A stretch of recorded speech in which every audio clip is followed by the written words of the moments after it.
1 फरवरी 2024 को हमारी वित्त मंत्री श्रीमती निर्मला सीतारमण जी ने इस वर्ष के लिए इंटरिम बजट को प्रस्तुत किया है। जब से ये बजट आया है, सरकार बोल रही है कि ये एक उत्कृष्ट बजट है, परंतु विपक्षी दल बोल रहे हैं कि ये एक बहुत ही गंदा बजट है। तो अब आम आदमी के लिए यक्ष प्रश्न ये है कि वो किसकी बात सुने, क्योंकि सभी को यह जानना है और जानना भी चाहिए कि देश की अर्थव्यवस्था की क्या स्थिति है। आज के इस सेशन में हम इस वर्ष के बजट की एक इन डेप्थ एनालिसिस करेंगे कि सरकार के पास कहां से पैसे आ रहे हैं, कहां पैसे जा रहे हैं, किन स्कीम्स, किन सेक्टर्स पर कितना खर्च हो रहा है, देश के ऊपर कितना कर्ज है, कर्ज बढ़ रहा है या कर्ज घट रहा है, कौन कौन सी नई योजनाएं लॉन्च की जाएंगी। इन सभी बातों का डिस्कशन हम इस सेशन में करेंगे, ताकि इस सेशन के अंत तक आपके पास इंडियन इकोनॉमी की एक क्लियर पिक्चर हो। यदि आप यूपीएससी, यूपीपीसीएस, अन्य राज्यों के पीसीएस या किसी भी प्रतियोगी परीक्षा की तैयारी कर रहे हैं, तो ये वीडियो आपके लिए अत्यंत महत्वपूर्ण है। नमस्कार दोस्तों, स्वागत है आप सभी का नॉलीफाइड पर। चलिए शुरू करते हैं, लेकिन शुरू करने से पूर्व आप सभी से निवेदन, चैनल को सब्सक्राइब करना ना भूलिए। यह इंटरिम बजट इस वित्तीय वर्ष के पहले 4 महीनों तक वैलिड रहेगी। यह वित्तीय वर्ष अप्रैल महीने में शुरू होगा। जुलाई में जो पूर्ण सरकार आएगी, वो पूरा एनुअल बजट इस वित्तीय वर्ष के लिए प्रस्तुत करेगी। इंटरिम बजट 2024 का जो मेन विजन है वो है 2047 तक विकसित भारत बनाना। और विकसित भारत बनाने के लिए जो 3 मूल मंत्र दिए गए हैं वो हैं सबका साथ, सबका विकास और सबका विश्वास। दोस्तों, इस बजट का इन डेप्थ एनालिसिस करने से पहले आइए समझते हैं कि इंटरिम बजट और एनुअल बजट में क्या अंतर होता है। एनुअल बजट गवर्नमेंट फाइनेंस के सारे एस्पेक्ट्स को कवर करता है, जिसमें इनकम जनरेशन, एक्सपेंडिचर, सभी चीजें इंक्लूडेड रहती हैं। जबकि इंटरिम बजट प्राइमरली फोकस करता है, जब तक नई सरकार का गठन ना हो जाए तब तक जो गवर्नमेंट के डे टू डे खर्चे हैं उनको किस तरीके से कवर किया जाए। एनुअल बजट में पूरे के पूरे वित्तीय वर्ष का एक फाइनेंशियल रोड मैप होता है और भारत में 1 फरवरी को एनुअल बजट प्रस्तुत किया जाता है। इंटरिम बजट को वोट ऑन अकाउंट भी कहते हैं और ये किसी भी इलेक्शन ईयर में प्रेजेंट किया जाता है, और ये जो इसेंशियली गवर्नमेंट एक्सपेंसेज होते हैं केवल उन्हीं को इंक्लूड करता है। एनुअल बजट में मेजर पॉलिसी डिसीजंस भी लिए जाते हैं, जैसे टैक्स स्ट्रक्चर को चेंज करना या कुछ नई स्कीम्स को, नए टैक्सेस को इंट्रोड्यूस करना, ये सब एनुअल बजट में किया जाता है। इंटरिम बजट में मेजर पॉलिसी चेंजेस लेने से सरकारें बचती हैं।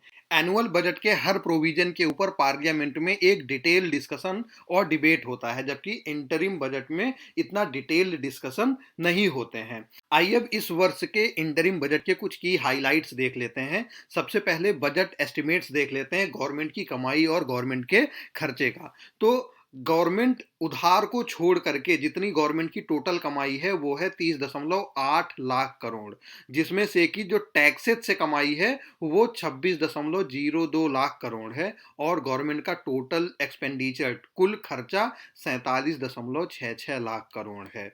अगर हम फिस्कल डेफिसिट यानी वित्तीय घाटे की बात करते हैं, तो बजट में ऐसा अनुमान लगाया गया है कि इस वर्ष जो वित्तीय घाटा होगा वो जीडीपी का 5.1% होगा। यानी कि जो पिछला वर्ष था 2023-24 फाइनेंशियल ईयर में, उसमें जो वित्तीय घाटा था, फिस्कल डेफिसिट था, वो 5.8% था जीडीपी का। तो सरकार ने ये अनुमान लगाया है कि इस वर्ष वित्तीय घाटा थोड़ा सा कम होगा।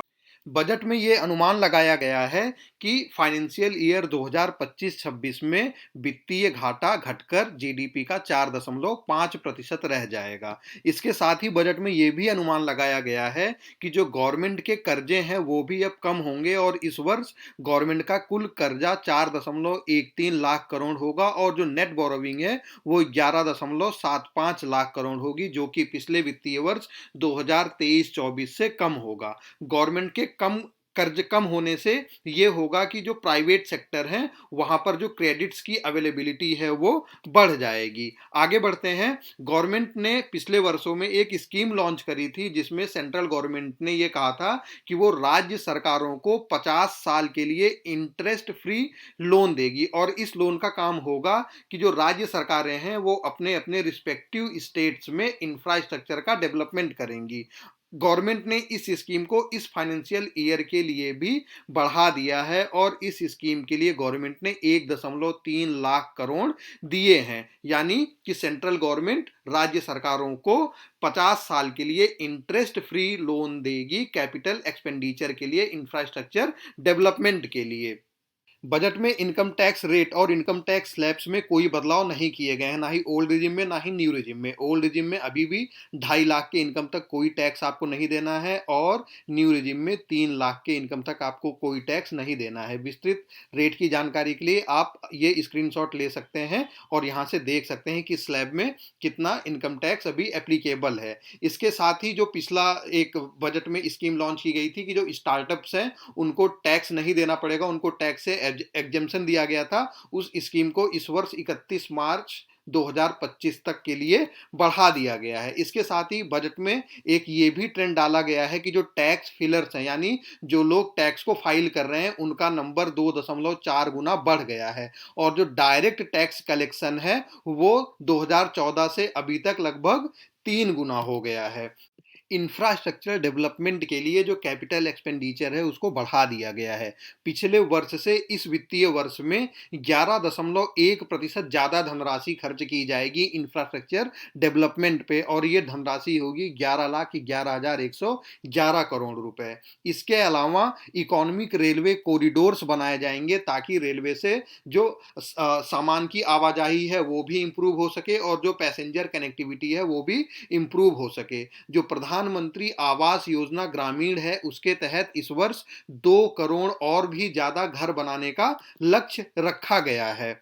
जो घर की छतें हैं वहां पर सोलर पैनल लगाए जाएंगे ताकि 1 करोड़ घरों को प्रति महीने 300 यूनिट मुफ्त बिजली मुहैया कराई जा सके। पर्यावरण को ध्यान में रखते हुए कई सारे ग्रीन एनर्जी इनिशिएटिव भी लिए गए हैं जिससे कि ऊर्जा को ऐसे स्रोतों से उत्पादित किया जा सके जिससे पर्यावरण को कम नुकसान हो। इसी के तहत विंड एनर्जी की जो क्षमता है उसको 1 गीगावाट किए जाने का लक्ष्य रखा गया है।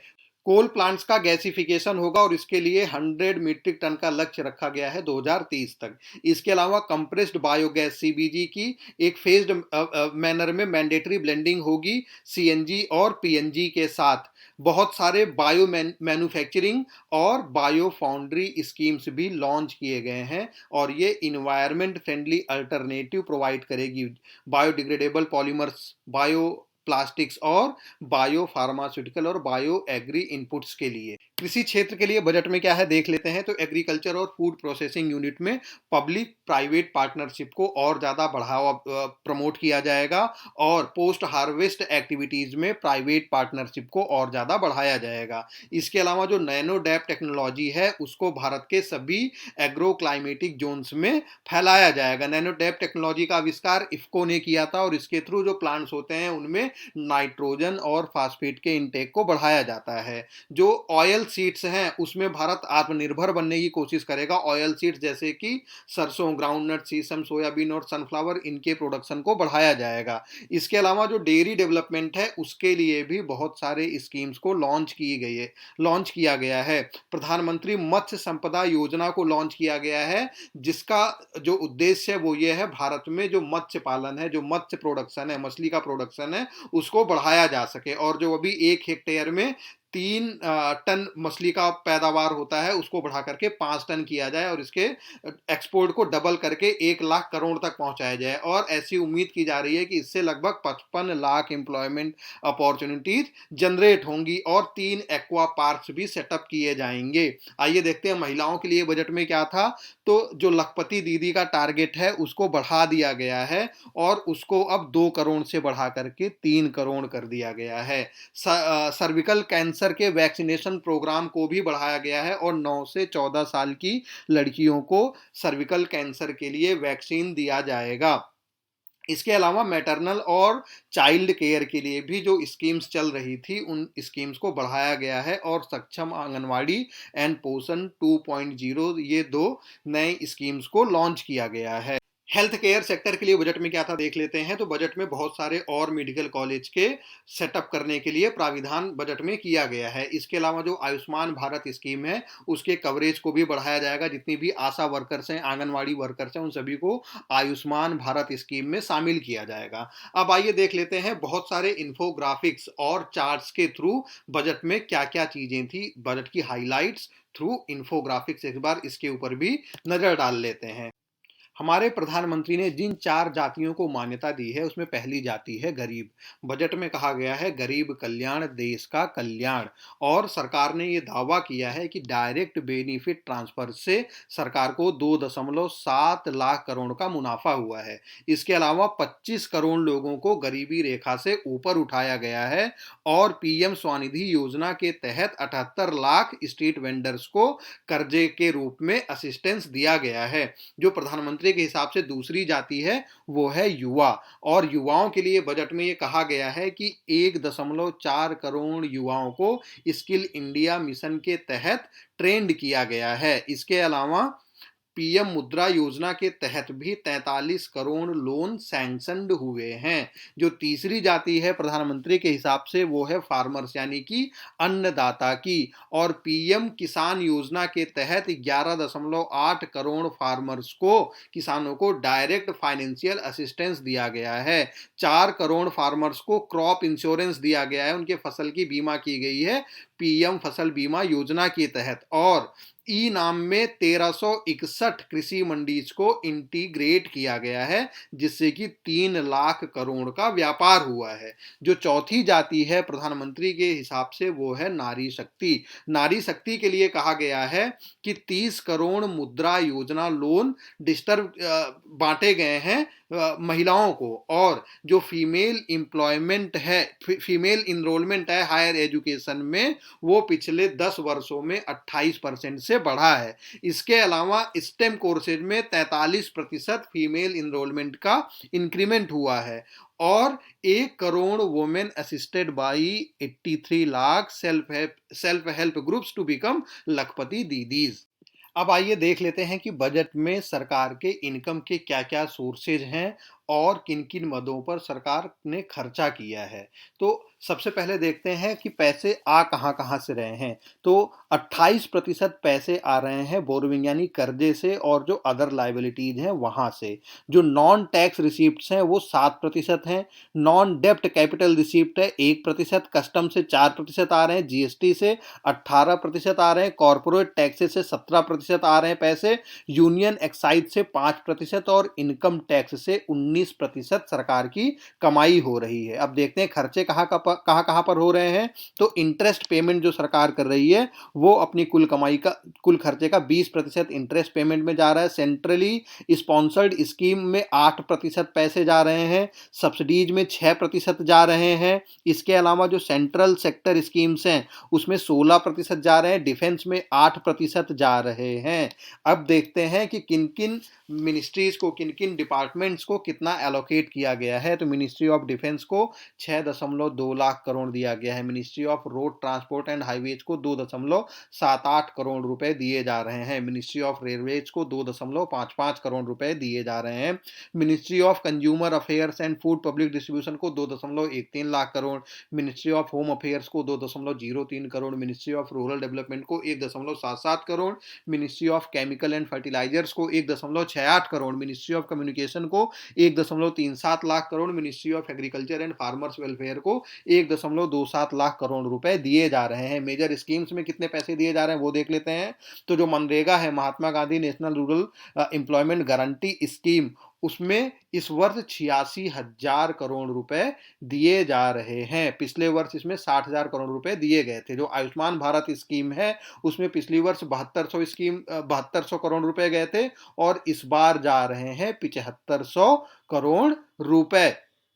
जो प्रोडक्शन लिंक्ड इंसेंटिव स्कीम है उसमें पिछली वर्ष 4,645 करोड़ रुपए गए थे, इस बार 6200 करोड़ रुपए जा रहे हैं। इसके अलावा जो modified programme for development of semiconductor and display manufacturing ecosystem है, उसके लिए भी 6,903 करोड़ रुपए का प्राविधान इसमें किया गया है। सोलर पावर ग्रिड के लिए 8500 करोड़ रुपए दिए जा रहे हैं और नेशनल ग्रीन हाइड्रोजन मिशन के लिए 600 करोड़ रुपए दिए जा रहे हैं। तो ये मेजर स्कीम्स में कितने पैसे सरकार दे रही है उसका एक पूरा ब्यौरा था। अगर आपको ये पूरा का पूरा मटेरियल पीडीएफ के फॉर्मेट में चाहिए तो कमेंट सेक्शन में हमारे टेलीग्राम चैनल का लिंक है, वहां से आप हमारे टेलीग्राम चैनल को ज्वाइन कर लीजिए, आपको सारा पीडीएफ मिल जाएगा। तो दोस्तों ये था एक इन डेप्थ एनालिसिस इस वर्ष के इंटरिम बजट का।